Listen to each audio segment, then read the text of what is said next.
Hello everyone and welcome to your horoscope for the week of October the 10th, 2022. We have a really intense sky, but this week a little bit differently that we're used to. And the reason for this is because there are also a lot of intense trines, and later on in the week the trines will become a grand air trine that will give us a very powerful boost, almost kick to the backside in things that we need to go forward. The challenges are absolutely present and very, very exact, even because both Saturn and Uranus are exact by the degree they're square. So we are going to be feeling this very, very strongly, especially collectively. Now, individually, of course, we are used to the Saturn and Uranus square because, in with the new, out with the old. Let's break down our own, inner structure, that which is no longer relevant to the person who we are becoming, to the present way of life collectively, to the present reality, how times changed, etc., etc. So basically, this is the signature that is somehow enacting in all our lives our own unique way, depending, of course, astrologically, where this square is in our charts, in which area of lives are, you know, being deeply activated here. But basically, that's the signature energy. We're revolutionizing ourselves, like it or not. Collectively, we see, we without a doubt, we see how the old and the new are struggling with each other. And we also see the deeper Aquarian expression of this energy because this part was still in taboo, so to speak, in 2021, the first part of the square. In 2022, we see that even two polarities that kind of not even oppose each other, coexist with each other, have their own polarities. So polarity within polarity. Too many twos. 2022 is weirdly notorious for its twos. Because, this is even the two sides to it. There is, let's just look at the Uranian expression, the futurism, the quantum leap, the future that all of us are dreaming about. That is basic Uranus. How very contradictory it is for different people. For some people, this futurism is very, very nature oriented. This is where they cannot imagine a future without a deep connection to Mother Nature, whatever that means to them.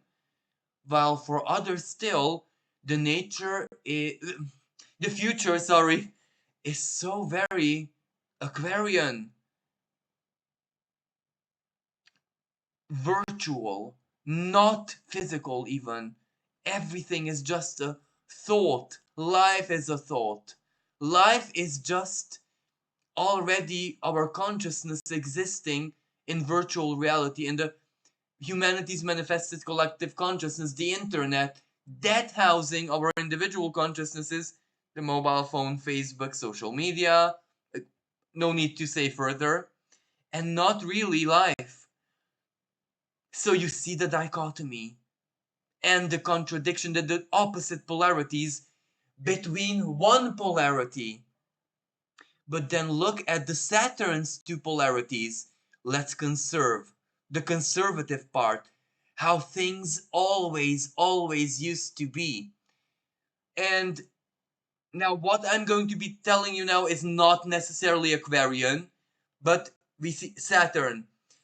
Religion, let's say, holds society together. So religion, like it or not, was part of Aquarian expression.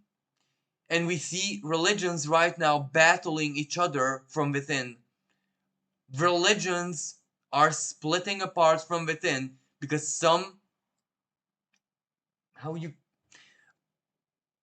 members now, how you call them, member, the congregation, or you get members of the religion, so not the leaders, aspire for going back to radicalism, to truly hold all the rules, the Saturnian side of the rituals, even stricter than it was before, while others are fighting for the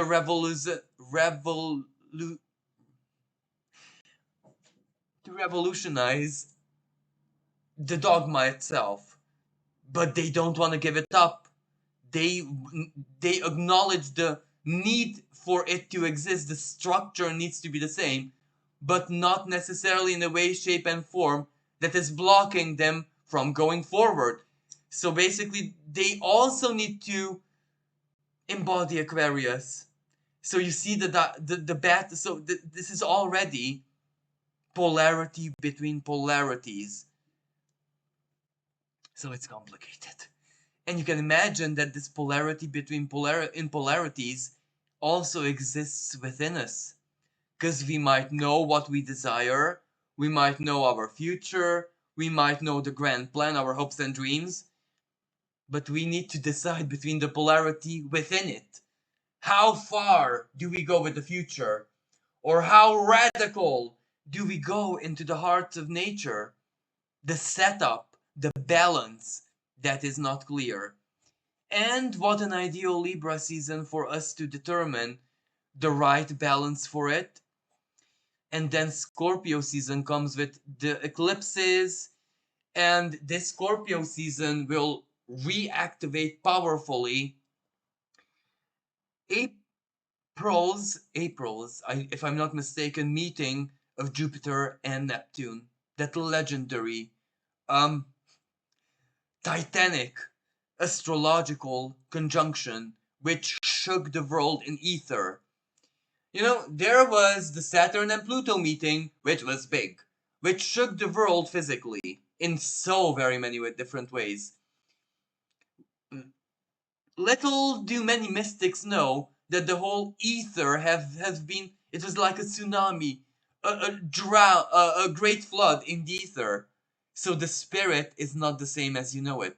Ever since April, does your manifestation techniques, your magic, your evocations, the most sacred rituals that have been working all your life, are they not working anymore? That's why.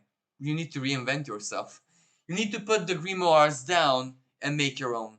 And I know that this even offends the very faith of some people, especially those who work in traditional Solomonic magic. And yet, it blows everyone's minds, but that's the case. The holy names don't react the same way. The sigils don't work the same way. And if you don't believe me, try it and you'll see. But anyway, this is the more alchemical part of it. Let's get down to business. So this week is really going to be important for relationships, for making legally binding agreements, and also everything we have redone in this Mercury retrograde season, this Mercury retrograde period when it was in Virgo. We have the information, we have the nitty gritty, we have the details. Now we need to allow them to appear in our legally binding choices and decisions, our agreements and partnerships. Now the sun is gonna square Black Moon Lilith, so this is difficult. This is difficult with parents and children and couples who have children, and very difficult as well for those people who have adult children. Your child can be 40, 50, still your child. Why? Because this is a moment when you need to sit down with your child and tell them to their face that, my child, you have a problem. We need to take care of it. You need to get help. You need to, I'm here to help. Now, with adult children, that will lead to pride and stuff like that. With very young children, well, how do you tell a child that they need help? Even if it's like they're very bad at math and they need help. Okay, you can mask it any way you want, but this child will still understand that they're going to the course, to the tutor, to the place, whatever program, because they're not doing as well as many other children in that domain. So they will become aware of their weakness. So of course there will be tears and complications. But this is, and also parents need to sort out their own problems so it doesn't get to children. And sometimes this Black Moon Lilith, this is where children are the toxic members of the family. I know that I should not even say something like that, but sometimes that's the truth, that's the case. Children can be so toxic, so manipulative, and even portal of pure evil, some children. Let's not deny this. And this is one of those weeks when the parent becomes aware that, well, actually, the mastermind here is not the husband, not the whoever, but actually the child. Or, So yeah, this will be emotionally challenging in this sense. And, the biggest part of this energy is that Pluto is going direct. It's it's standing still in the sky, moving very, very slowly direct, but we are feeling it. We know our truth. There's no denying it. So, exactly this. Pluto is going to be squared by Eris, the freedom fighter, Discordia, she who put an entire army of gods through a gesture of truth, so with nothing real, as in assertion, to the ground, basically. She conquered them with truth. So you can imagine that this will play out on the world stage, because when Pluto is going direct, and Eris, astrologically speaking, let me just show you Eris. She is the greater power player. She's further from the sun, has a greater mass, and basically she's the same size as Pluto. So she's strong as, oh, sorry, Eris and Pluto square. So protests. And you know, if I translate this energy, this means that the common good, how things should be, is no longer determined by the written law or anything that has to do with institution, tradition, etc., but by the sheer feeling of the people. And Eris is trying to make this reality, and Pluto, well, has to transmit the message to centralized power. So it's demolishing centralized power in any way, shape, and form, because every solution centralized power brings to the table, people reject it. Jupiter is also in the sign of Aries, so it makes this that much more expanded, intense, fiery, heated, passionate, a philosophical war between people and centralized power. That's what it is, really. Pluto has no choice but to demolish centralized power illusion that they have everything figured out. So you see how this becomes a revolution. It doesn't need to be violent, but if people are living in their own illusion, centralized power is living in their own illusion, the divine. And why am I involving the divine? Well, because ultimately we also have this Black Moon Lilith who will hold the square with Eris herself. So Black Moon Lilith is the collective toxicity. There is stuff like that. Collect the humankind, the collective, Cancerian expression, the cancer function of the human race. That's highly toxic. We are toxic beings by design, like the Scorpio, you know. But what we do with our poison and toxicity is what determines the divine's reaction to our feelings and moods. Because if we use this, our toxicity, to challenge the aggressor, then we're doing our jobs. But if we use our toxicity to make the situation 10 times more complicated than it already is emotionally, by driving each other mad, sending each other into depression, etc., etc., well, then the divine will not be very cooperative, let's say, because we didn't get any karmic message here. If we are doing, if we so it really matters what public people do this, not necessarily this week, rather next week. But it's already, what are public people, those who can influence the collective, the masses, regardless in their position, if they're doctor, nurse, cleric, YouTuber, influencer on Instagram, star, singer, whatever it is that you are, it is your duty to counteract Lilith, to speak of love, forgiveness, unconditional sympathy for one another, the glue that holds us together as a species. We need to reinforce it this week, next week. So, you know, this Lilith can be alchemized into an unbreakable sense of belonging. When we see every single person as the self, as a family member, as a brother, sister, and we fight for our brothers and sisters as we would for the self, but we nurture them as well.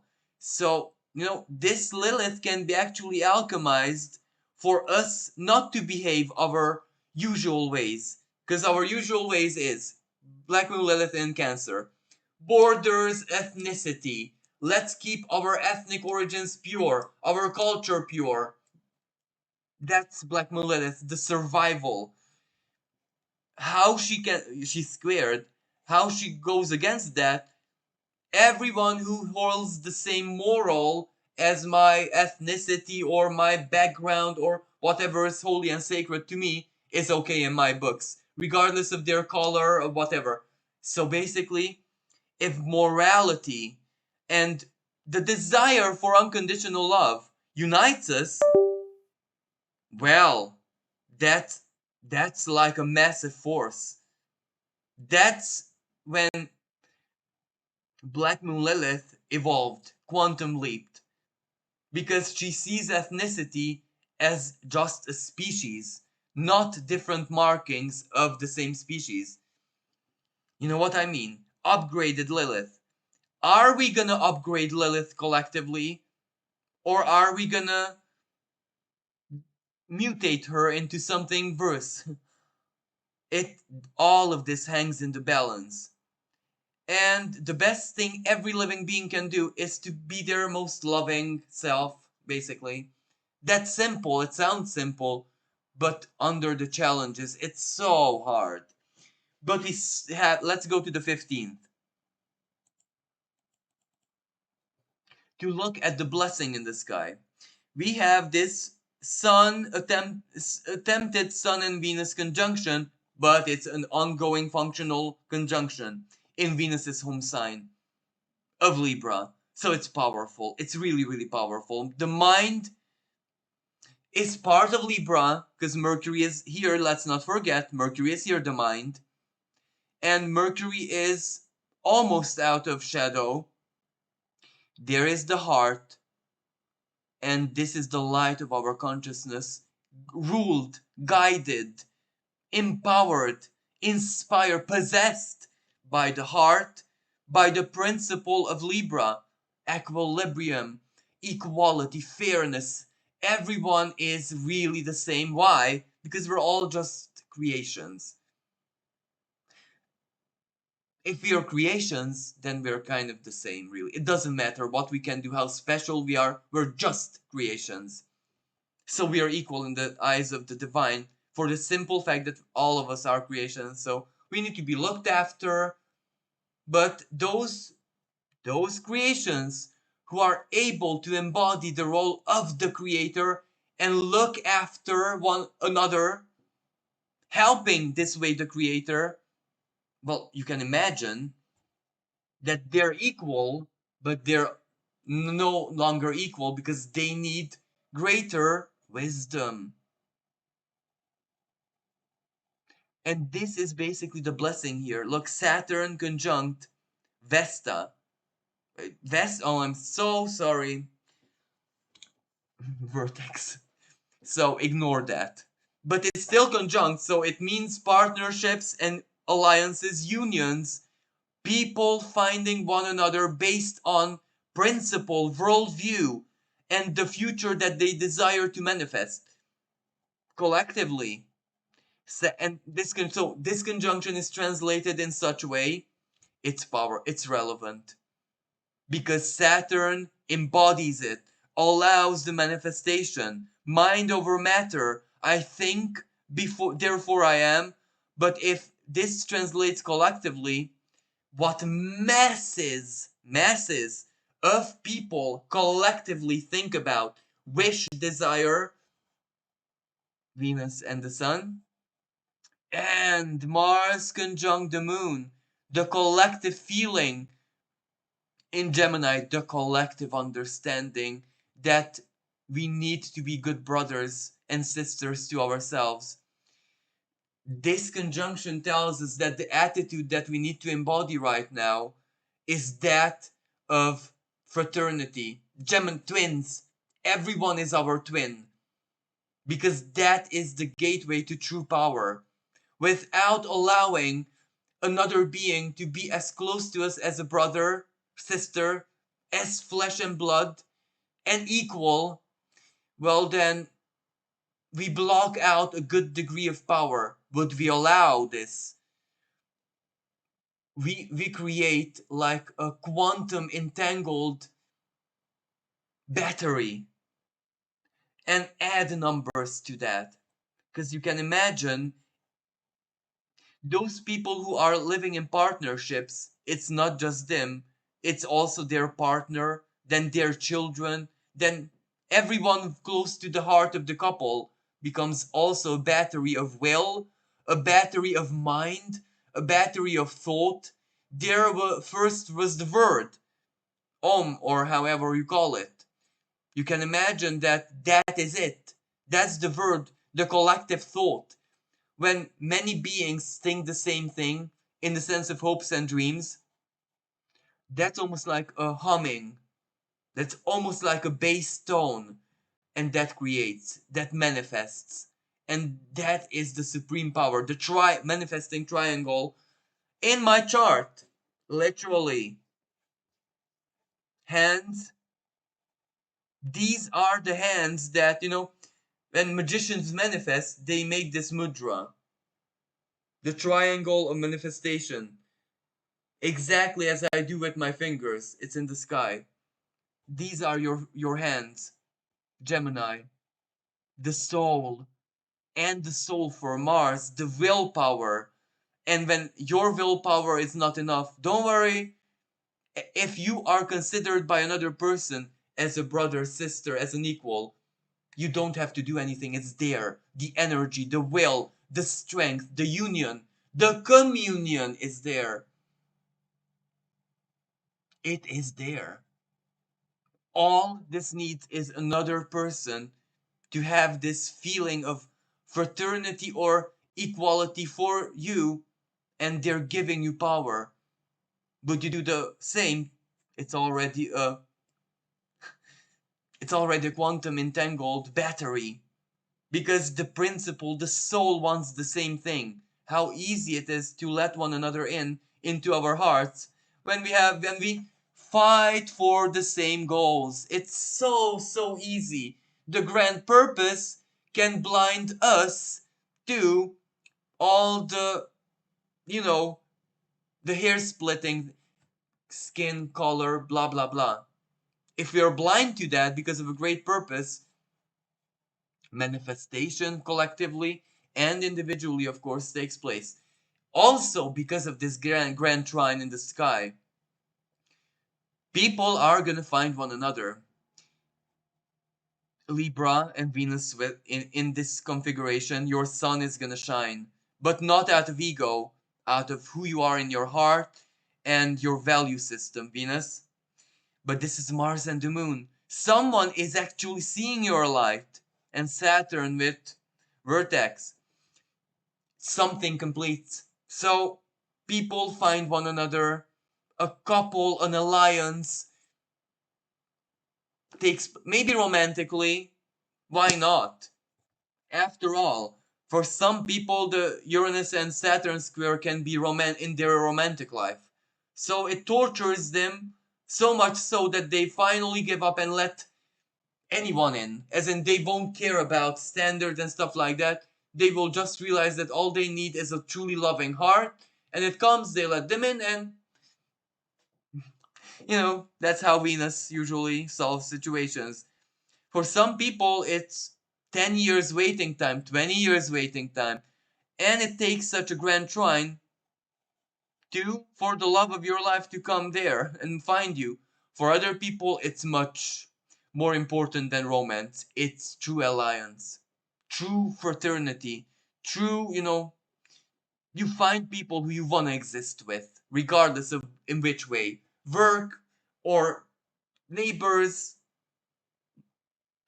people on the street, co-citizens, co-whatever, you want to be there. You like them. You appreciate them. There are people who appreciate other people, and this is the saving grace in the sky. Because otherwise, as I said, when this square between Eris and Lilith, and then this Lilith will oppose Pluto, and then Lilith will also square Haumea, which is also very powerful planetoid in the sign of Libra. I'm not going to show her right now because she is basically the expressions of the future of our fertility of our species. Her symbol is that complex. She represents our future fertility, how we grow as a species in the future. And that is important in the present because we're paving the way. Haumea is making sure that human beings as a species never dissociate themselves from passion and basically the Libran expression of love. The idealism and the romantic side of love has to be interwoven deeply within our genes. It may not escape us, for if it escapes us, we become flesh robots. And we are already living in an age where this is a possibility, and we need to be careful with how much emotion we allow to leak out from our consciousness into the nothingness. But we must also be careful of how much emotion we allow to feed our ego, because the hyper ego must not be born ever. In the individual, it exists in many. That's the modern spirituality, really. New age, that's hyper ego. It's all about the ego, really. Nothing is about the spirit, God, or compassion. It's all masked, and it's all about the hyperego. Let's be honest with each other. But that doesn't exist in the collective consciousness yet. It is born, and it is born now. It is being born. Are we masterful enough with our powers as a species to drown that abomination of an energy that is being born now?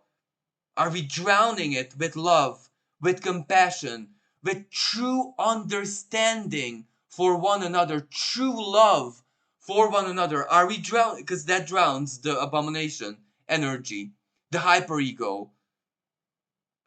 Or are we christening it and making it our ruler, our queen? This depends right now what we do in our lives from now until 2024, really. So, one queen has retired, so to speak. Let's make sure that who comes in her place is not an energy which is more abominable than any ancient text, especially the Bible, could depict. Because that can, and the internet, is its cradle. So you can imagine how powerful it is gonna get.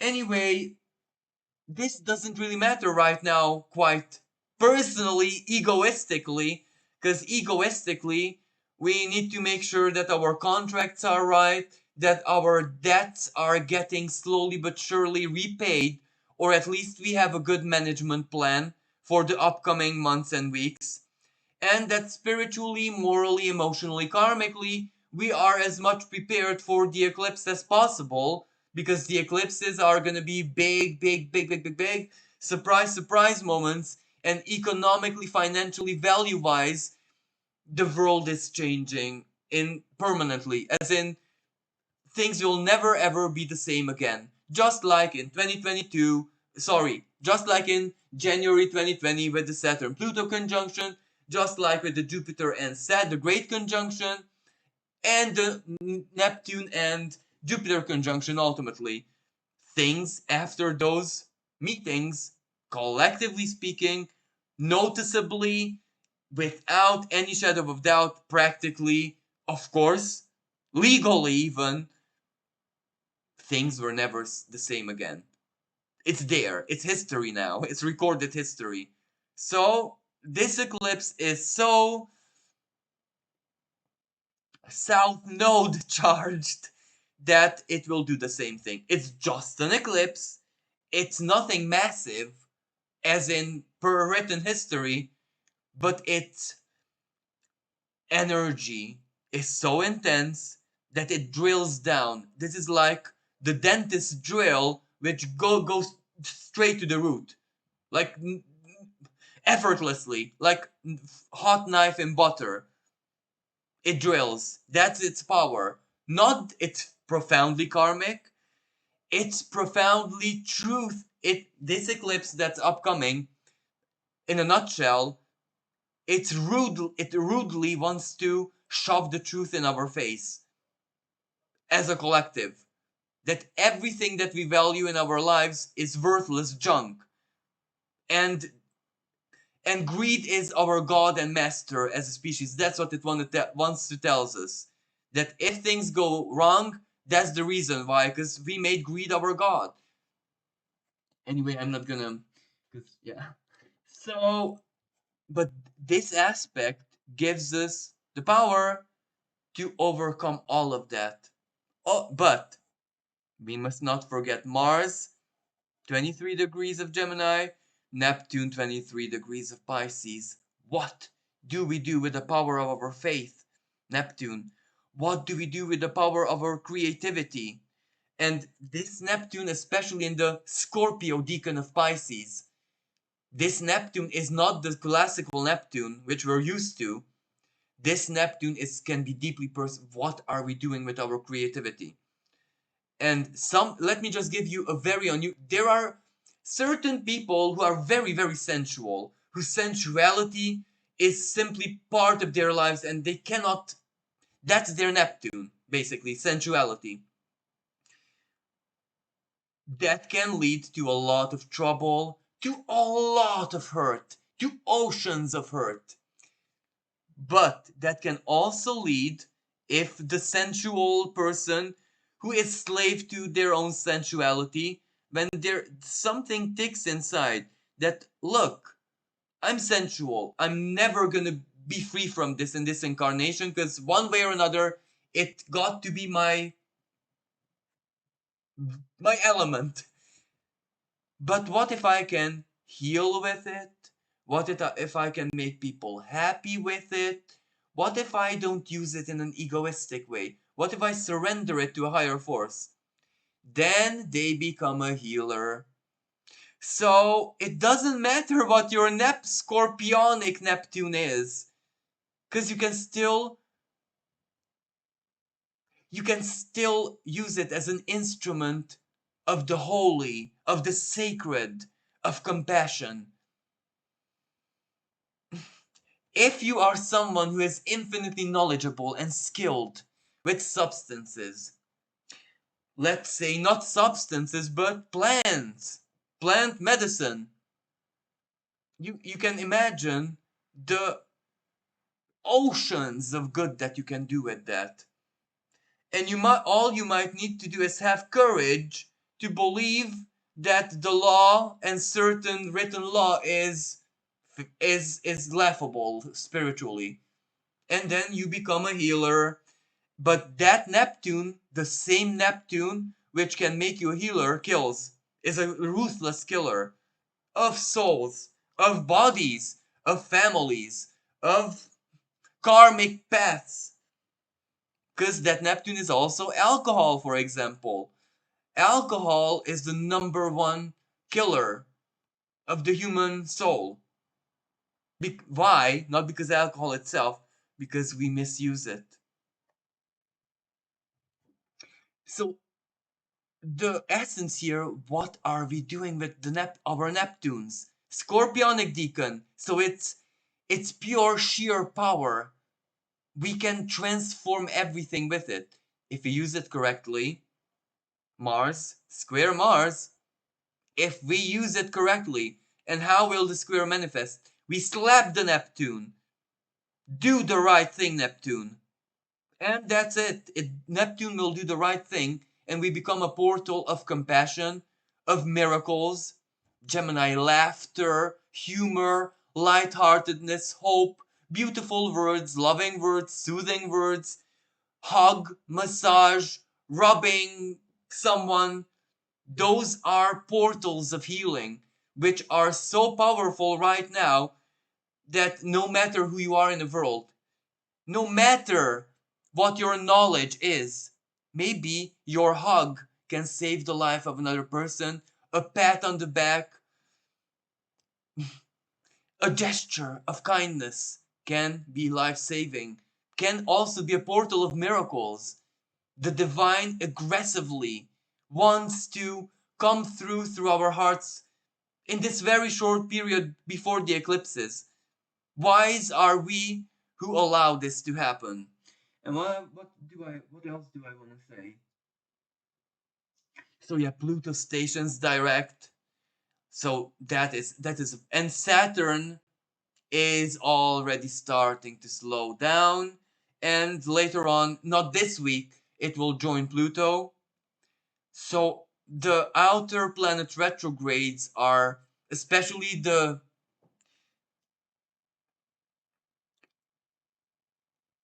how should I even the ones that matter um karmically the most, collectively karmically. So Saturn, Pluto, and then Jupiter is not gonna go direct, yet in its retrograde phase it will touch Pisces, anaretic Pisces. That's the bomb. That's the karmic bomb, and Jupiter will tick back. And the other planets, so Pluto and Saturn are gonna actually be direct. So that's when things change dramatically, rapidly, profoundly, and for many of us, it's hell bent. It has to change for the better. This is where it doesn't matter what you think. The universe, as percentage, as quantum physics, needs a percentage of people to have made it and be living there. I made it and I'm building my life and I'm living my life. It needs it. Because if that is not there, it's bad news. So I repeat this, the universe. So basically, the source, the great divine architect, which keeps this reality together, actually needs a percentage of souls to be living this. I made it, I'm building my future, I'm focusing on going forward, and I'm allowing everything to collapse because I know that I'm rebuilding. So I'm the builder. I don't care if it collapses because I'm now focusing on building, the building part, because that's my job, that's my duty. So a larger number of people need to be living this because if not, it's bad news for everyone, all of us. So this is what gives me hope because this is where making it, being there, doing it, the eureka moment, aha, or finally peace, or finally this and that. This needs to be part of our stories. It's a need. We need to. The divine wants this. We need it. So this is a big opportunity for many of us to make it. It's air energy after all. So mind over matter. What will happen in matter will depend what happens in mind, basically. And as air, contract, speech, social media, communication, agreement, all of this might be included. So thank you everyone for listening. Thank you for all the love, all the kindness. Thank you for keeping me alive. I do hope that this helped you. Until next time, bye for now. Oh, and before I finish this video, I just want to wish a very, very, very, very, very happy birthday to my beautiful artist Libra friend, who is a source of inspiration, who is a source of creativity and lightheartedness in the world. She is like the most sacred Libra that I have met in all my life. And if I do not forget, she has an Instagram page, and I would like to share her creations because what she makes is breathtaking, truly. So, if you want to help me make a very beautiful surprise for her birthday, please, please just check out her Instagram page or whatever page I'm gonna put in the description of this video, and let us surprise her with, seeing her work, us viewing, watching her work. Thank you, everyone.